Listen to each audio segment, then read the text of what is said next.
Welcome back. Today, we're going to start to answer the question, do I need a will? My name is Adam Lasowski. Welcome to the 3-Minute Advisor.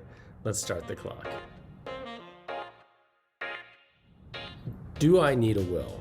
It's a tough question to answer even when you're sitting across the room from someone, let alone on a video speaking to who knows, and everyone's situation is going to be so different. My goal with this video is to try to explain how a will is used, what it is, how it's enforced, in the hopes that you can take some of that information and apply it into your own situation to help make your own decisions. If you need more information about estate planning, you can always visit our website, where our own Chad Baxter has written a number of great articles to help people answer these types of questions. Let's go ahead and get started.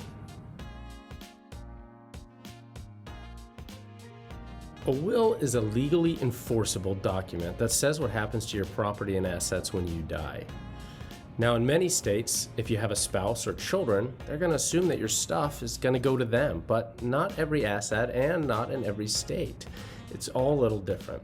Now, in certain states, they have a process known as probate, and that, simply put, is the court deciding what happens to your things. During that process, which can be lengthy and costly, relatives can essentially come out and say, hey, I have a claim to that, and it's up to the courts to decide whether that claim is valid or not.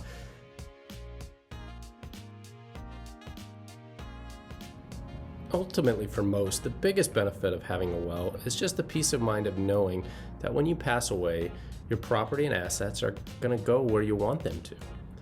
Now, in addition, for your family, when you pass away, they're going to be going through a pretty difficult time, I would say, and having a will can help them avoid any potential lengthy, costly legal obstacles in settling out your estate.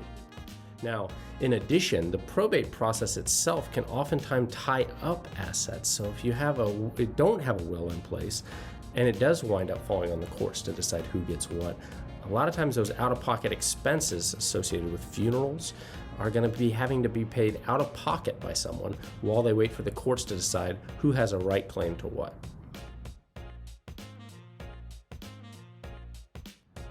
Long story short, everyone could likely find some potential benefit to putting a formal last will and testament in place. If you have minor children, especially, you need to have a will.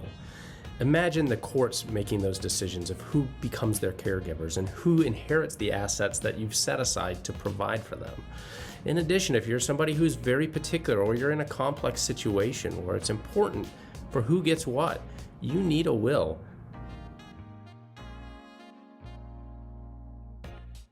As I mentioned before, wills need to be legally enforceable, and the wording on them is extremely important. For that reason, I always recommend working with a licensed attorney in order to get your will and legal documents set up. Now, fees for this type of service, they can vary, but a quick Google search not only can give you the names of some recommended attorneys in your area, but you can usually find an average cost for what this service is going to set for you. It's very, very important to get done soon, and there's no time like the present when it comes to estate planning. You can do this. Now, if you can't, maybe we can help. Reach out and let us know. Thanks so much for watching.